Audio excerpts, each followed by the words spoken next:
നമസ്കാരം, ഏവർക്കും study Nifty മലയാളത്തിന്റെ ഡെയിലി മാർക്കറ്റ് ന്യൂസിലേക്ക് സ്വാഗതം. ഇന്ന് ഫെബ്രുവരി 6 വ്യാഴാഴ്ചയാണ്. ഇന്ത്യൻ വിപണിയെ സംബന്ധിച്ച് വളരെ പ്രധാനപ്പെട്ട ഒരു ദിവസം തന്നെയാണ് ഇന്ന്. കാരണം നാളെയാണ് RBIയുടെ മോണിറ്ററി പോളിസി തീരുമാനങ്ങൾ വരുന്ന ദിവസം. RBI 25 ബേസിസ് പോയിന്റ്സ് റേറ്റ് കട്ടിലേക്ക് പോകും എന്ന പ്രതീക്ഷയിൽ തന്നെയാണ് വിപണിയുള്ളത്.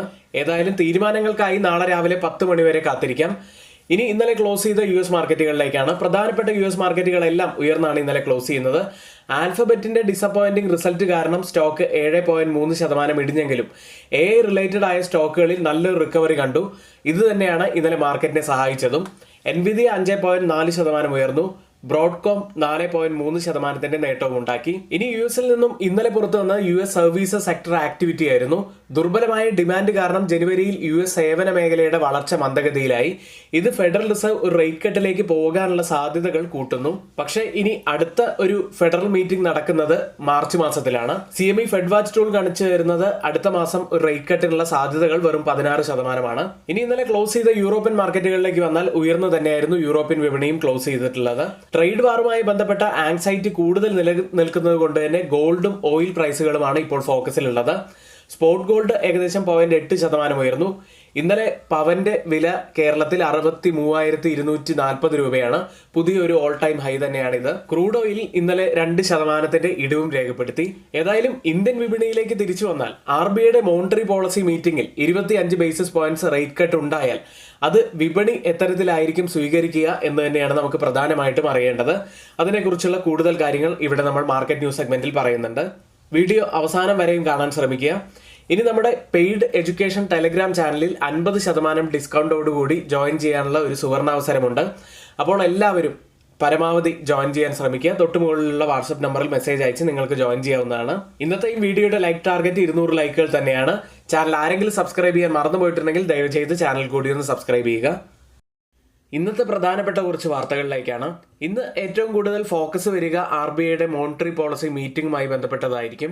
RBIയുടെ MPC മീറ്റിംഗ് ഫെബ്രുവരി 5 ഇന്നലെ ആരംഭിച്ചു കഴിഞ്ഞു. ഇനി തീരുമാനം വരുന്നത് വെള്ളിയാഴ്ചയാണ്. പുതിയ RBI ഗവർണർ സഞ്ജയ് മൽഹോത്രയുടെ കീഴിൽ RBI monetary policy committee meeting February 5 ആരംഭിച്ചു. തീരുമാനം വെള്ളിയാഴ്ചയാണ് പ്രഖ്യാപിക്കുക. ഇത്തവണത്തെ ഏറ്റവും വലിയ പ്രത്യേകത എന്താണെന്ന് വെച്ചാൽ 25 ബേസിസ് പോയിന്റ്സ് റിപ്പോ നിരക്ക് 6.25% കുറയ്ക്കുമെന്നാണ് സാമ്പത്തിക വിദഗ്ധർ ഇത്തവണ പ്രതീക്ഷിക്കുന്നത്. ഏറെക്കാലമായി ഫെബ്രുവരിയിൽ ഒരു നിരക്ക് കുറയ്ക്കൽ ഉണ്ടാകും എന്ന പ്രതീക്ഷകൾ ഉണ്ടായിരുന്നു. ഇനി മുൻപുള്ള നയങ്ങൾ നോക്കിക്കഴിഞ്ഞാൽ മുൻ ഗവർണർ ശക്തികാന്ത ദാസിന്റെ കീഴിൽ തുടർച്ചയായി 11 മീറ്റിംഗുകൾക്ക് റിപ്പോ നിരക്ക് 6.5% എന്ന നിലയിൽ മാറ്റമില്ലാതെ നിലനിർത്തി. എന്നാൽ നമുക്ക് പ്രധാനമായും അറിയേണ്ടത് സ്റ്റോക്ക് മാർക്കറ്റ് ഇതിനോട് എത്തരത്തിലായിരിക്കും റിയാക്ട് ചെയ്യുക എന്നത് തന്നെയാണ്. ഇന്ത്യയിൽ ഫെബ്രുവരിയിലായിരിക്കും നിരക്ക് കുറയ്ക്കൽ ഉണ്ടാവുക എന്ന് ഏറെ കാലമായി വിപണിയിൽ പറഞ്ഞു കേൾക്കുന്നത് തന്നെയാണ്. അതുകൊണ്ട് ഒരു വലിയ മൂവ് ഒന്നും നമുക്ക് നിഫ്റ്റിയിൽ പ്രതീക്ഷിക്കാൻ കഴിയില്ല. ഇതുകൂടാതെ നിഫ്റ്റി 200 DMAയും 24,000 എന്ന ആ ഒരു ക്രൂഷ്യൽ മാർക്കും ക്രോസ് ചെയ്ത് കഴിഞ്ഞാൽ മാത്രമേ ടെക്നിക്കലി നല്ല ബുള്ളിഷ് ആയി എന്ന് നമുക്ക് പറയാൻ കഴിയുള്ളൂ എന്ന് വിദഗ്ധർ അഭിപ്രായപ്പെടുന്നു. കൂടാതെ UBSന്റെ കാഴ്ചപ്പാടിൽ ബഡ്ജറ്റ് ഉപഭോഗം വർദ്ധിക്കുന്നുണ്ട്. പക്ഷെ കാപെക്സ് ദുർബലമാണ്. ഇത് വിപണി നേട്ടം പരിമിതപ്പെടുത്തും എന്നും അവർ പറയുന്നു. ഇതുകൂടാതെ പണപ്പെരുപ്പം, GDP പ്രവചനങ്ങൾ, ലിക്വിഡിറ്റി മാനേജ്മെന്റ് എന്നിവയിൽ RBIയുടെ നിലപാട്, പ്രത്യേകിച്ച് ഒരു ഫ്യൂച്ചർ ഔട്ട്ലുക്ക് എന്തായിരിക്കും എന്ന് തന്നെയായിരിക്കും വിപണി ഉറ്റുനോക്കുക. ഇന്നലെ പുറത്തു വന്ന പ്രധാനപ്പെട്ട കമ്പനികളുടെ റിസൾട്ടുകളിലേക്കാണ്. ആദ്യം സ്വിഗ്ഗി. നെറ്റ് ലോസ് ആയി കമ്പനി രേഖപ്പെടുത്തിയത് 799 കോടി രൂപയാണ്. അതായത് കഴിഞ്ഞ വർഷം ഇതേ കാലയളവിൽ 574 കോടി രൂപ ലാഭത്തിലായിരുന്നു കമ്പനി ഉണ്ടായിരുന്നത്. റവന്യൂ ഫ്രം ഓപ്പറേഷൻസിൽ 31% വർധനവ് ഇയർ ഓൺ ഇയറിൽ രേഖപ്പെടുത്തി. റവന്യൂ ബെറ്റർ ആയിട്ടുണ്ടെന്ന് കാണാമെങ്കിലും ലോസ് വൈഡൻ ചെയ്തത് കമ്പനിയെ സംബന്ധിച്ച് ഒരു നെഗറ്റീവായിട്ടുള്ള കാര്യം തന്നെയാണ്. അടുത്തതായി സോളാർ ഇൻഡസ്ട്രീസ് എന്ന കമ്പനിയാണ്. നെറ്റ് പ്രോഫിറ്റിൽ ഇയർ ഓൺ ഇയറിൽ 55.2% വർധനവാണ് നെറ്റ് പ്രോഫിറ്റിൽ രേഖപ്പെടുത്തിയത്. 315 കോടി രൂപയിലാണുള്ളത്. റവന്യൂവിലും നല്ല വർധനവാണ് കാണുന്നത്. 38%. 1973 കോടി രൂപയിലാണ് റവന്യൂ ഉള്ളത്. എബിറ്റയിൽ 48% വർധനവ് രേഖപ്പെടുത്തി. 527 കോടി രൂപയിലാണ് എബിറ്റ ഉള്ളത്. അടുത്തത് ഹാപ്പിയസ്റ്റ് മൈൻഡ്സ് എന്ന കമ്പനിയാണ്. നെറ്റ് പ്രോഫിറ്റിൽ ഇയർ ഓൺ ഇയറിൽ 16% ഇടിവാണ് കമ്പനി രേഖപ്പെടുത്തിയത്. എന്നാൽ റവന്യൂ ഫ്രം ഓപ്പറേഷൻസിൽ 27% വർധനവാണ് ഇയർ ഓൺ ഇയറിൽ രേഖപ്പെടുത്തിയത്. 627.2 കോടി രൂപയിലാണ് റവന്യൂ ഉള്ളത്. അടുത്തതായി നല്ലൊരു റിസൾട്ട് പുറത്തു വന്ന കമ്പനി GE വെർണോവ എന്ന കമ്പനിയാണ്. നെറ്റ് പ്രോഫിറ്റിൽ 189% വർധനവാണ് ഇയർ ഓൺ ഇയറിൽ രേഖപ്പെടുത്തിയത്. റവന്യൂ ഫ്രം ഓപ്പറേഷൻസിൽ 28% വർധനവും ഇയർ ഓൺ ഇയറിൽ രേഖപ്പെടുത്തി.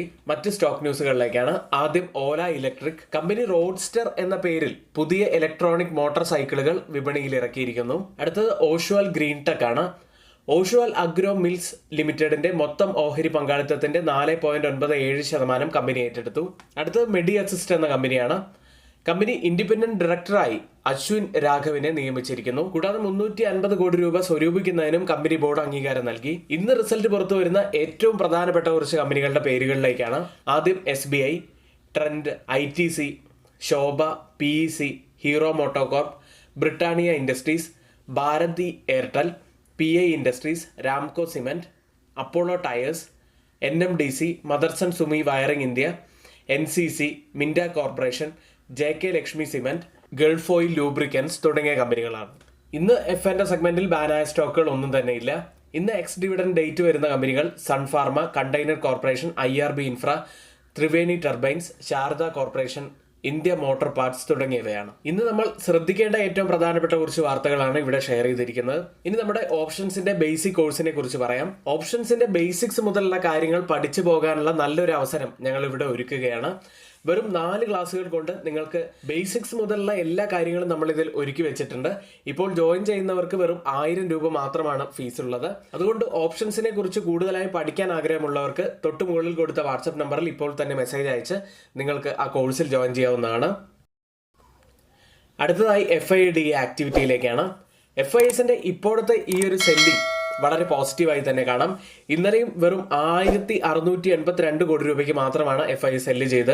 DIs ആവട്ടെ 996 കോടി രൂപയ്ക്ക് ബൈ ചെയ്തു. കഴിഞ്ഞ ആഴ്ചയിലേക്ക് സെല്ലിംഗ് നോക്കുകയാണെങ്കിൽ 4000-5000 കോടി രൂപയായിരുന്നു. അതിൽ നിന്നും വളരെയേറെ കുറഞ്ഞിട്ടുള്ള ഒരു സെല്ലിംഗ് ആണ് ഇപ്പോൾ കുറച്ച് ദിവസങ്ങളായിട്ട് നടത്തിക്കൊണ്ടിരിക്കുന്നത്. ഏഷ്യൻ മാർക്കറ്റുകളിലേക്ക് ഇന്നലെ ക്ലോസ് ചെയ്ത US മാർക്കറ്റുകൾ പോസിറ്റീവിൽ ആയതുകൊണ്ട് തന്നെ ഇന്നിപ്പോൾ ഓപ്പൺ ചെയ്തിരിക്കുന്ന ഏഷ്യൻ മാർക്കറ്റുകളും പോസിറ്റീവിൽ തന്നെയാണ്. ഏഷ്യൻ മാർക്കറ്റുകളിൽ ആദ്യം ഓപ്പൺ ചെയ്ത ജപ്പാൻ മാർക്കറ്റ് നിക്കി 0.43% നേട്ടത്തിലാണ്. സിംഗപ്പൂർ മാർക്കറ്റ് 0.48% നേട്ടത്തിലും, തായ്വാൻ മാർക്കറ്റ് 0.75% നേട്ടത്തിലും, കോസ്പി മാർക്കറ്റ് 0.52% നേട്ടത്തിലും ട്രേഡ് ചെയ്യുന്നു. ഗിഫ്റ്റ് നിഫ്റ്റി ഇപ്പോൾ ഉള്ളത് 23,804 എന്ന നിലയിലാണ്. ഇപ്പോൾ ഇന്ത്യൻ സമയം 7 മണി കഴിഞ്ഞ് 10 മിനിറ്റ് ആണ്. ഇപ്പോഴത്തെ ഈ ഒരു നില വെച്ച് നിഫ്റ്റിയിൽ ഏകദേശം 30 പോയിന്റ്സിന്റെ ഒരു ഗ്യാപ്പ് അപ്പ് ഓപ്പണിങ്ങിനാണ് സാധ്യതയുള്ളത്. ഓയിൽ പ്രൈസുകളിലേക്ക് US ക്രൂഡ് ഗ്യാസോലിൻ സ്റ്റോക്ക് പൈലുകളിൽ വലിയ വർധനവ് കണ്ടതോടെ ഇന്നലെ ഓയിൽ പ്രൈസുകൾ ഏകദേശം 2% ഇടിവാണ് രേഖപ്പെടുത്തിയത്. ഇതിനോടൊപ്പം ചൈനയും US തമ്മിലുള്ള ട്രേഡ് വാറും കൂടി ആയതോടെ ഇടിവിന്റെ ആക്കം കൂട്ടുകയുണ്ടായി. ബ്രന്റ് ഫ്യൂച്ചേഴ്സ് ഇപ്പോൾ ട്രേഡ് ചെയ്യുന്നത് $74.72 പെർ ബാരൽ എന്ന നിലയിൽ 0.08% നേട്ടത്തിലാണ്. WTI ഉള്ളത് $71.23 പെർ ബാരൽ എന്ന നിലയിൽ 0.27% നേട്ടത്തിൽ ട്രേഡ് ചെയ്യുന്നു. ഇന്ന് നമ്മൾ നിഫ്റ്റിയിലും ബാങ്ക് നിഫ്റ്റിയിലും ശ്രദ്ധിക്കേണ്ട പ്രധാനപ്പെട്ട കുറച്ച് കാര്യങ്ങളിലേക്കാണ്. നിഫ്റ്റി ഇന്നലെ 23,696 43 പോയിന്റ്സ് ഇടിഞ്ഞാണ് ക്ലോസ് ചെയ്യുന്നത്. ഇന്നലെ ഒരു സൈഡ് വേസിലായിരുന്നു മാർക്കറ്റ് ഉണ്ടായിരുന്നത്. നിഫ്റ്റിയിൽ 23,800 ലെവൽ നല്ല റെസിസ്റ്റൻസ് ആയിട്ടാണ് ഇന്നലെ ആക്ട് ചെയ്തത്. അപ്സൈഡിലെ റെസിസ്റ്റൻസ് ട്രെൻഡ് ലൈനിന്റെ താഴെയായിട്ടാണ് ഇന്നലെ ക്ലോസിംഗ് വെച്ചത്. അതായത് ആദ്യം ഇന്നലെ 23,800 ടച്ച് ചെയ്തിരുന്ന നിഫ്റ്റി പിന്നീട് ഒന്ന് ചെറുതായി ഡൗൺ ആയി. വീണ്ടും 23,800 ടെസ്റ്റ് ചെയ്തതിന് ശേഷം പിന്നീട് ഡൗൺ ആവുകയായിരുന്നു. കൂടാതെ 23,700 താഴെയായിട്ടാണ് ക്ലോസ് ചെയ്തിരിക്കുന്നത്. അതും ചെറിയൊരു നെഗറ്റീവായിട്ടുള്ള ഫാക്ടർ തന്നെയാണ്. 23,600 മുതൽ 23,500 വരെയുള്ള സോൺ ഡൗൺ സൈഡിൽ നമ്മൾ ശ്രദ്ധിക്കേണ്ടതാണ്. അപ്സൈഡിൽ 23,800 ഒരു നല്ല റെസിസ്റ്റൻസ് ആവാൻ സാധ്യതയുണ്ട്. കൂടാതെ 23,775 200 ഡേ EMA ഉള്ളത്. ഈ പറഞ്ഞ 200 ഡേ EMAക്ക് മുകളിലായിട്ട് ഒരു കംഫർട്ടബിൾ ക്ലോസിംഗും കൂടാതെ അപ്സൈഡിലെ റെസിസ്റ്റന്റ് ട്രെൻഡ് ലൈനിന് മുകളിലായിട്ട് നല്ലൊരു ക്ലോസിംഗ് വെക്കുകയാണെങ്കിൽ നിഫ്റ്റി അപ്സൈഡിലേക്ക് പോകാനുള്ള സാധ്യതകൾ കൂടി വരും. അടുത്തതായി മാക്സിമം ഓപ്പൺ ഇൻട്രസ്റ്റ് രേഖപ്പെടുത്തിയ കോൾ സൈഡിലെയും പുട്ട് സൈഡിലെയും സ്ട്രൈക്കുകളിലേക്കാണ്. കോൾ സൈഡിൽ കൂടുതൽ ഓപ്പൺ ഇൻട്രസ്റ്റ് രേഖപ്പെടുത്തിയിരിക്കുന്ന ആദ്യത്തെ സ്ട്രൈക്ക് 24,000 അതിനുശേഷം 24,500 സ്ട്രൈക്കിലും അതിനുശേഷം 23,750 സ്ട്രൈക്കിലുമാണ്. പുട്ട് സൈഡിൽ കൂടുതൽ ഓപ്പൺ ടെസ്റ്റ് രേഖപ്പെടുത്തിയിരിക്കുന്ന ആദ്യത്തെ സ്ട്രൈക്ക് 23,500 അതിനുശേഷം 23,000 സ്ട്രൈക്ക് അതിനുശേഷം 23,200 സ്ട്രൈക്കിലുമാണ്. ഈ പറഞ്ഞ ഓപ്പൺ ടെസ്റ്റ് ഡാറ്റ പ്രകാരം ഒരു റെസിസ്റ്റൻസ് ആവാൻ സാധ്യതയുള്ളത് 23,750 സപ്പോർട്ട് ആവാൻ സാധ്യതയുള്ളത് 23,500 അടുത്തതായി change in open interest data പ്രകാരം കോൾ സൈഡിലും പുട്ട് സൈഡിലും വന്ന വ്യത്യാസങ്ങളാണ്. ആദ്യം 23,650 സ്ട്രൈക്കിൽ 61% വർധനവ് പുട്ട് സൈഡിൽ ലോങ് ബിൽഡപ്പ് ആണ്. എന്നാൽ കോൾ സൈഡിൽ 90% വർധനവ് ഒരു ഷോർട്ട് ബിൽഡപ്പ് കാണാം. പുട്ട് സൈഡിനെ കമ്പയർ ചെയ്യുമ്പോൾ കുറച്ചുകൂടി ശക്തമാണത്. അടുത്തത് 23,600 സ്ട്രൈക്കിൽ 33% വർധനവ് പുട്ട് സൈഡിൽ ലോങ് ബിൽഡപ്പ്. വെറും 2% മാത്രം വർധനവാണ് കോൾ സൈഡ് ഉള്ളത്, വളരെ ചെറിയൊരു ഷോർട്ട് ബിൽഡപ്പ്. 23,750 സ്ട്രൈക്കിൽ 40% വർധനവ് പുട്ട് സൈഡിൽ ലോങ് ബിൽഡപ്പ്.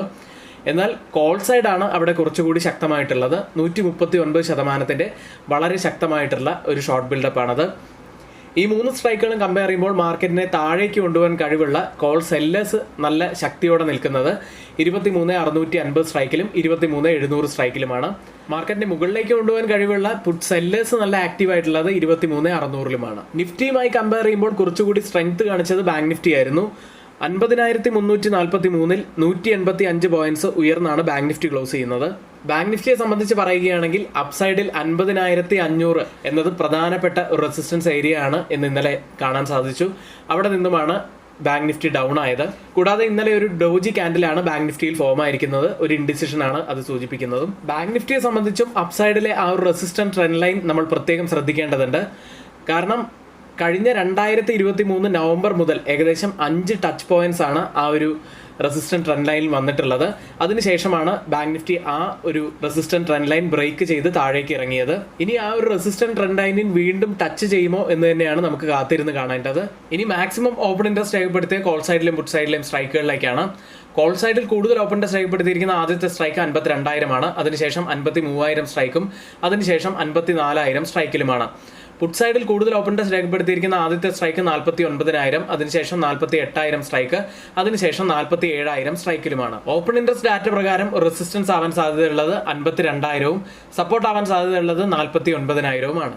ഇന്ത്യ വിക്സ് ഇന്നലെ ഉയർന്നാണ് ക്ലോസ് ചെയ്യുന്നത്. 14.08 0.46% ഉയർന്നാണ് ഇന്ത്യ വിക്സ് ക്ലോസ് ചെയ്തിട്ടുള്ളത്. ഇന്ന് നമ്മൾ ശ്രദ്ധിക്കേണ്ട ഏറ്റവും പ്രധാനപ്പെട്ട കുറച്ച് വാർത്തകളാണ് ഇവിടെ ഷെയർ ചെയ്തിട്ടുള്ളത്. ഈ വാർത്തകളെല്ലാം ഏറ്റവും ഓതറൈസ്ഡ് ആയിട്ടുള്ള സൈറ്റുകളായ Moneycontrol, Mint, Reuters, CNBC, Financial Express തുടങ്ങിയ മാധ്യമങ്ങളിൽ നിന്നാണ് നമ്മൾ എടുത്തിരിക്കുന്നത്. മറ്റുള്ളവയെല്ലാം നമ്മുടെ വ്യൂസ് മാത്രമാണ്, ഒരിക്കലും അത് റെക്കമെൻഡേഷൻ അല്ല. നിങ്ങളുടെ എഡ്യൂക്കേഷണൽ പർപ്പസിന് വേണ്ടിയാണ് അതിവിടെ ഷെയർ ചെയ്തിട്ടുള്ളതും. ഇനി ആർക്കെങ്കിലും ഡിമാറ്റ് അക്കൗണ്ട് ഓപ്പൺ ചെയ്യണമെന്നുണ്ടെങ്കിൽ ഡിസ്ക്രിപ്ഷൻ ബോക്സിൽ നമ്മൾ ഒരു ഡിമാറ്റ് അക്കൗണ്ടിന്റെ ലിങ്ക് നൽകിയിട്ടുണ്ട്. അതുവഴി നിങ്ങൾക്ക് പുതിയൊരു അക്കൗണ്ട് ഓപ്പൺ ചെയ്യാവുന്നതാണ്. പുതിയൊരു അക്കൗണ്ട് ഓപ്പൺ ചെയ്യാൻ താല്പര്യമുള്ളവർ ദയവ് ചെയ്ത് നമ്മളൊന്ന് ഹെൽപ്പ് ചെയ്യുക. എങ്കിൽ ഇന്നത്തെ ഈ വീഡിയോ ഇവിടെ പൂർത്തിയാവുന്നു. ഏവർക്കും നന്ദി.